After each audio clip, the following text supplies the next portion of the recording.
말씀이 있는 교회, 그 말씀 전하는 교회, 말씀대로 살아가는 교회, 말씀의 빛 교회.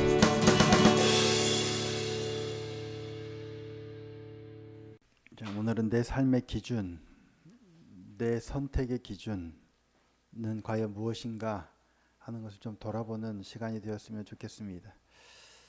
화요일 날 함께 나눴던 본문인데 오늘 다시 한번 조금 약간 다른 말씀을 더하여 이렇게 함께 전하려고 합니다.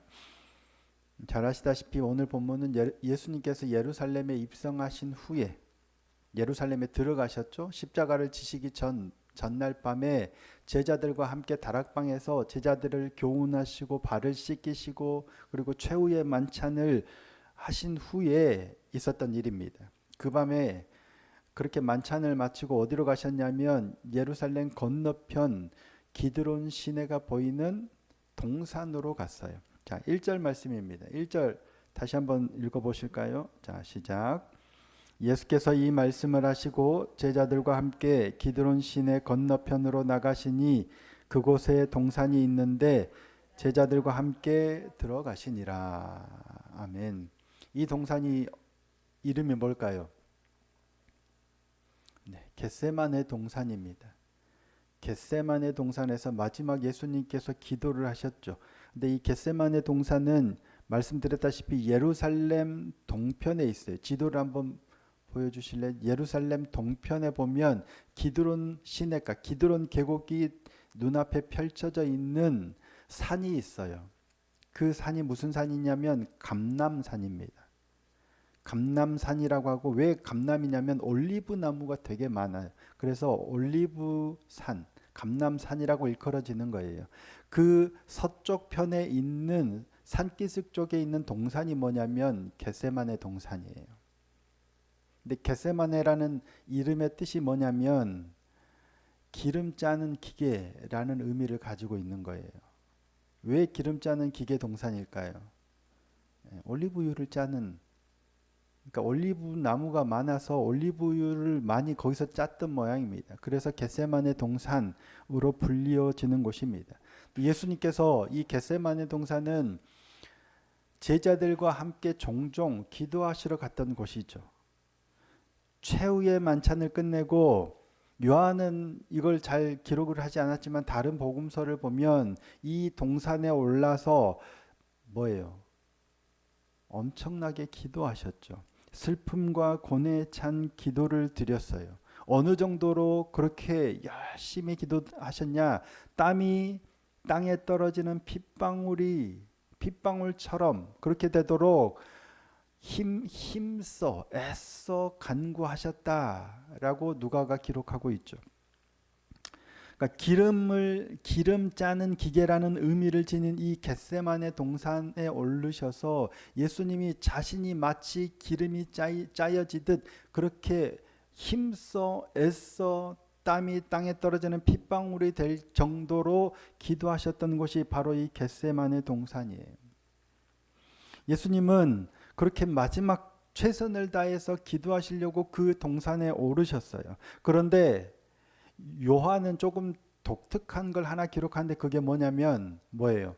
유다도 그곳을 알더라 라는 말을 기록하고 있습니다. 자, 2절입니다. 그곳은 가끔 예수께서 제자들과 모이시는 곳이므로 예수를 파는 유다도 그곳을 알더라. 이 말을 왜 기록했을까요? 지금 예수님께서는 이 바로 앞에 뭐 하셨어요?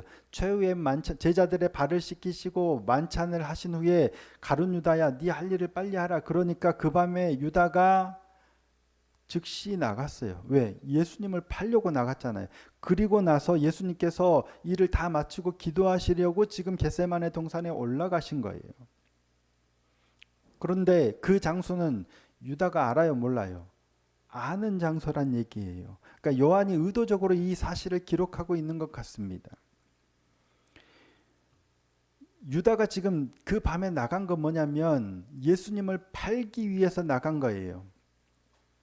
그렇다면 충분히 예측되는 상황에서 가능하면 유다가 아는 장소는 피하는 게 정상이잖아요. 지금 유다가 예수님을 팔려고 지금 밤에 나갔어요. 그리고 예수님은 기도하시러 어느 곳으로 가셔야 되는데 그 장소가 유다가 아주 잘 아는 곳이에요. 그렇다면 겟세마네 동산을 피해서 가는 게 정상인데 예수님은 유다가 아는 사실을 알고 있다는 사실을 뭐 아랑곳하지 않고 가신 건지 아니면 아는 줄 뻔히 아시면서 일부러 가신 건지는 잘 모르겠지만 어찌됐든 그 사실을 다 아시고 그리로 가신 거예요. 유다도 여기를 안다는 걸 알아요. 그리고 유다가 나를 팔려고 나갔다는 사실도 알아요. 그 유다가 지금 사람들을 데리고 나를 잡으러 올 거라는 것도 알아요. 그런데도 여기로 가셨단 얘기예요.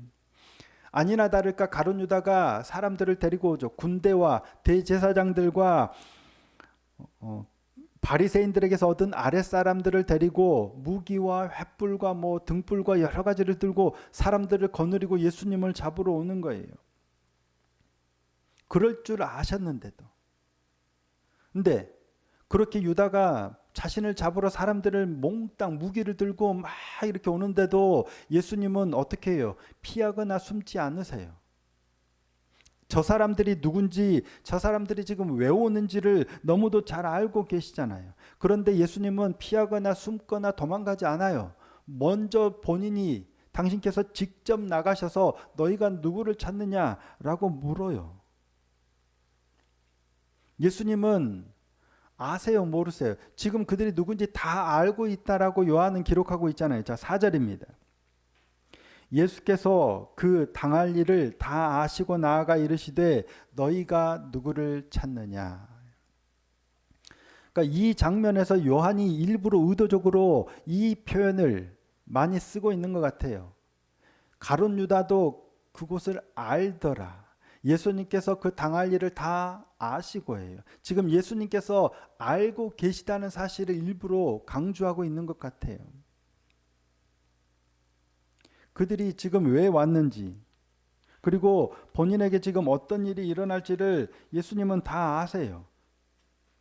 그런데도 그곳에 의도적으로 본인이 직접 나가시는 거예요. 나가면 그들이 누구를 찾는지, 그리고 내가 어떻게 될지를 다 아시잖아요. 그런데도 예수님은 뭐라고 하세요? 누구를 찾느냐 물어보고 너희가 찾는 사람이 바로 나라는 거예요. 우리 같으면 어때요? 나를 잡으러 안다면 도망가든지 숨든지 최대한 나 아니라고 감출 것 같은데 밝히는 순간 그들이 나를 잡아갈 거라는 사실을 뻔히 아는데도 예수님은 내가 그니라 직접 말씀하고 계세요. 그 말은 뭐예요? 나 잡아가란 얘기잖아요. 숨고 피하기는커녕 잡아갈 줄 뻔히 아시면서도 그리 하시는 거예요. 심지어 제자인 베드로가 뭐예요? 칼집에서 칼을 빼서 대제사장의 종의 오른쪽 귀를 베어버려요. 왜 그런 거예요? 예수님을 보호하려고 한 거잖아요. 이 사람들이 예수님을 잡아가지 못하도록 어떻게 반항이라도 하는 거예요. 그래서 베드로가 칼집에서 칼을 꺼내서 대제사장의 종의 한 사람의 오른쪽 귀를 베는데 예수님이 어떻게 하세요? 네 칼을 칼집에 꽂아 넣어라. 아버지께서 주신 잔을 내가 마시지 아니할 수 있겠느냐. 그러면서 누가의 기록에 따르면 그 대제사장의 종의 귀를 치료해 주세요. 베드로는 분명 예수님을 잡아가려는 그들에게서 예수님을 보호하기 위해서 그리 행동했지만 예수님은 그런 베드로마저 만류하시고 본인이 그냥 가시겠다 말씀하시는 거예요. 이유가 뭐예요? 그게 아버지의 뜻이니까요. 자, 11절입니다. 예수께서 베드로더러 이르시되 칼을 칼집에 꽂으라. 아버지께서 주신 잔을 내가 마시지 아니하겠느냐 하시니라. 다 아시면서도 지금 예수님께서 이렇게 하시는 이유가 뭐예요? 아버지께서 그 잔을 마시라고 내게 주신 잔이기 때문이에요. 그래서 내가 이 잔을 마시지 않겠느냐 하시는 거예요. 아버지께서 주신 잔을 마시겠다는 거예요. 이 모든 일들이 하나님 아버지의 뜻과 계획 안에서 이루어지고 있다라는 사실을 아시기 때문에 내게 이와 같은 고난이 닥치는 줄 뻔히 아시면서도 그렇게 하시는 거예요. 이렇게 잡혀가서 십자가 처형을 당해서 죽임을 당하고 그리고 다시 사흘 만에 부활할 것이라는 사실을 다 아시는 거예요. 이를 위해서 이 땅에 오셨고 그것이 아버지께서 자신을 이 땅에 보내신 이유라는 사실을 너무나도 잘 아셨어요. 그래서 이 모든 일들이 되어져 가는 일을 다 아시면서도 피하지 않고 참으시고 그 길을 걸어가신 겁니다. 이것이 우리 주님께서 우리에게 보여주신 길입니다. 저와 여러분은 예수님이 우리의 주님이시다, 우리의 구원자시다, 그리스도시다라는 사실을 믿는 우리는 어떻게 살아가야 돼요? 예수님이 걸어가신 그 길을 따라가기를 원한다라고 고백하고 그러려고 하잖아요. 주님을 닮기 원합니다. 예수 닮기를 찬양도 하잖아요. 예수 닮기를, 예수 보기를, 그러면서 주님이 걸어가신 그 길을 닮아가고 싶다는 거예요. 그 길을 따라가기를 원한다. 이게 우리 그리스도인들의 고백이잖아요. 아니세요? 그러시죠? 다들 주님이 걸어가신 그 길을, 주님을 닮아가기를 원하고 주님이 걸어가신 그 길을 따라가기를 원하잖아요. 그런데 문제는 우리가 쉽게 대답하지 못하는 이유는 그 길이 쉬운 길이 아니기 때문이죠. 얼마나 어려워요. 눈앞에 만약에 길이 보이는데, 주님이 걸어가신 길이라고 따라가고 싶은데 그 길이 보이는데 고난이 예상된다면 여러분들은 그 길을 가시겠어요? 안 가시겠어요? 좋은 길, 휘황찬란한 길, 승리의 길, 성공의 길이라면 냅다 가겠죠. 서로 가려고 하겠죠. 그런데 그 길이 고난의 길이요, 고통의 길이요, 실패의 길이라면 가겠는가 하는 거예요. 한번 생각해 보세요. 그 길이 고난의 길일지 아닐지 아직 몰라요. 그런데 고난의 길일 가능성이 높아 보여요. 그래도 가기 힘들죠. 하지만 그럴 때는 좀 갈 수 있을 것 같긴 해요. 아직 모르잖아요. 고난의 길일 가능성이 높지만 아닐 수도 있다라는 소망이 있으면 그나마 갈 수 있어요. 그런데 그 길이 틀림없는 고난의 길이라면, 그 길이 반드시, 아닌 거 없어요, 반드시 고난의 길이라면 가겠냐고요. 근데 주님이 그 길을 가셨던 거예요. 예수님은 그 길이 고난의 길이라는 걸 누구보다도 잘 아셔요. 100%, 1000%, 10,000%인 줄 뻔히 아시면서도 지금 그 길을 가고 계시는 거예요. 가룟 유다가 거기 알고 그리로 올 줄 아시고도 가시는 거예요. 그들이 나를 잡으러 온 줄 알고 뻔히 아시면서도 내가 너희가 찾는 그다라고 하시고 가시는 거예요.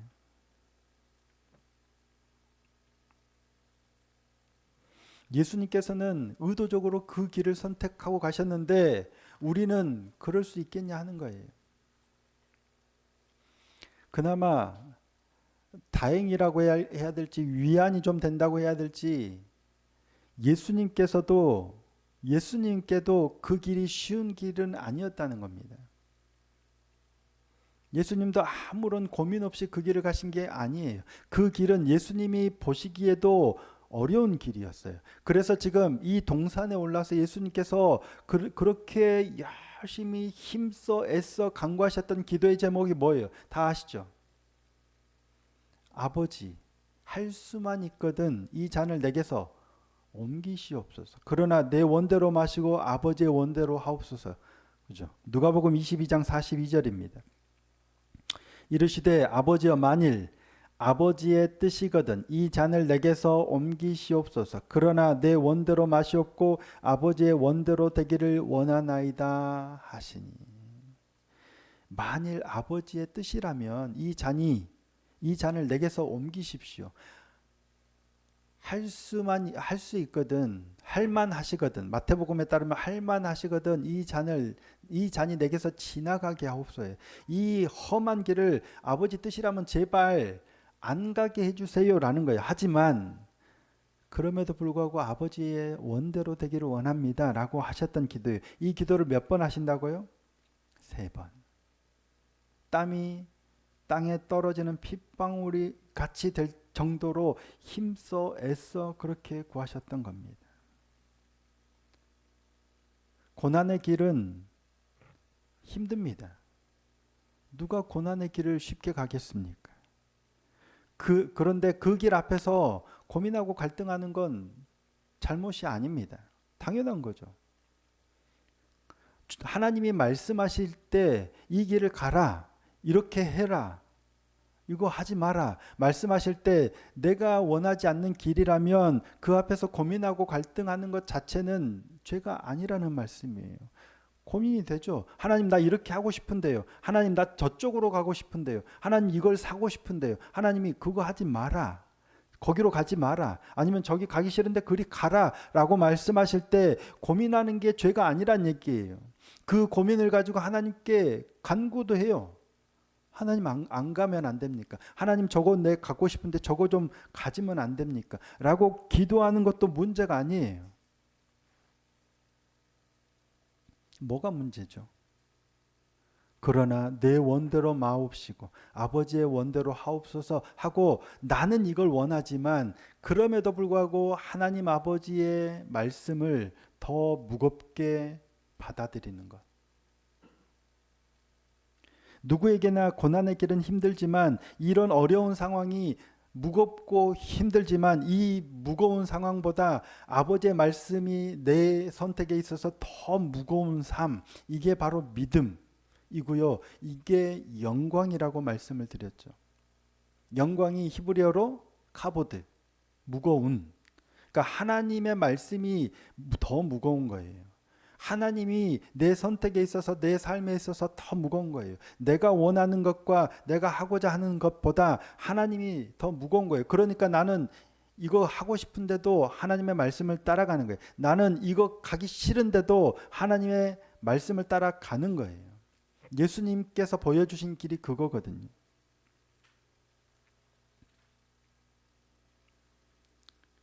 주어진 상황보다 하나님의 말씀을 더 무겁게, 더 중요하게 여기는 것, 그것이 믿음이고 그것이 하나님의 영광을 나타내는 길이라는 말씀입니다. 내 선택의 기준, 내 삶의 기준, 뭐가 돼야 되죠? 하나님의 말씀이 돼야 됩니다. 그래서 우리는 성경을 인생 사용 설명서라고 말씀 많이 하죠. 하나님의 말씀이 내 선택의 기준이고 내 삶의 기준이 돼야 되는 거예요. 내가 좋아하는 것, 내가 원하는 게 아니라 하나님의 말씀, 하나님의 명령, 하나님이 원하시는 것이 내 선택의 기준이 되는 거예요. 우리는 이미 이 말씀을 들어서 많이 알아요. 저도 지금 몇 주 동안 계속해서 아마 반복해서 이 말씀을 하는 것 같아요. 그런데도 불구하고 이 말씀을 계속 반복해서 전하는 이유가 뭐냐면 아는 것보다 실제로 그렇게 행하는 게 훨씬 더 중요하기 때문입니다. 내가 바라는 것보다 내가 하고 싶은 것보다 하나님의 뜻을 선택하고 그쪽으로 가는 게 실제로 그렇게 행하는 게 훨씬 중요하기 때문이에요.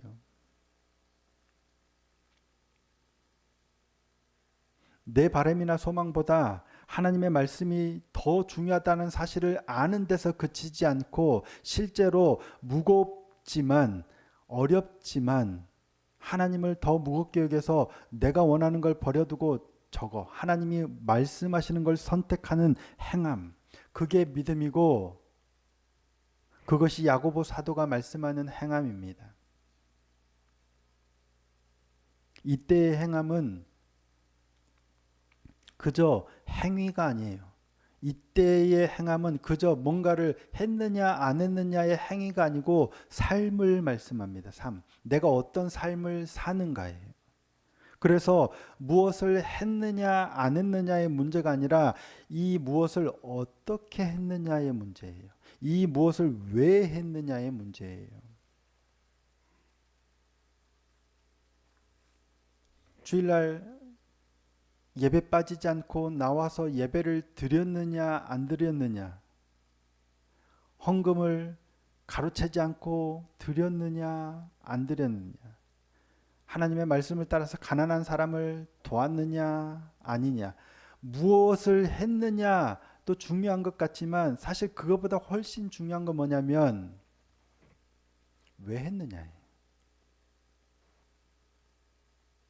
왜 했느냐.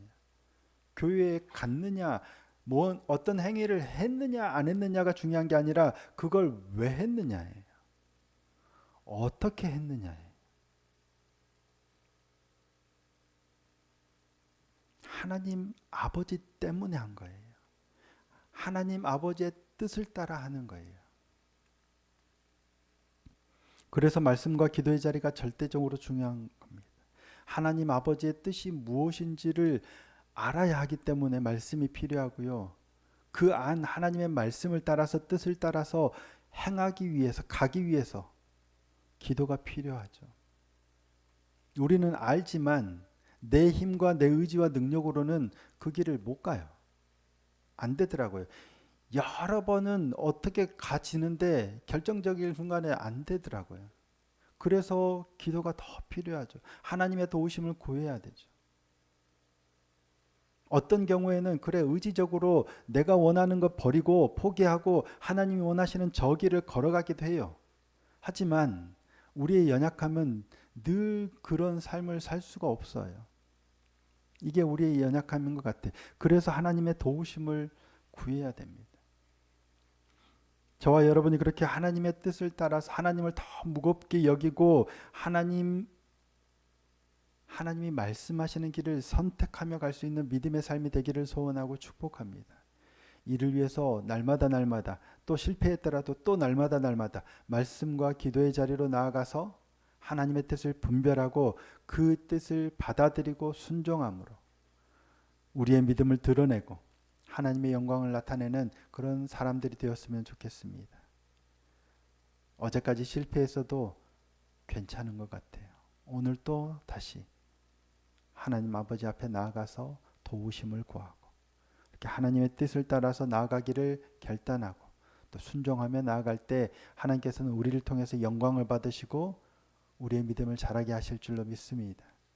그렇게 더 말씀과 기도를 통하여 하나님의 뜻을 더 깊이 무겁게 받아들임으로 바르게 믿음의 삶을 지켜나가는 복된 믿음의 사람들이 다 될 수 있기를 예수님의 이름으로 축복합니다. 기도하시겠습니다.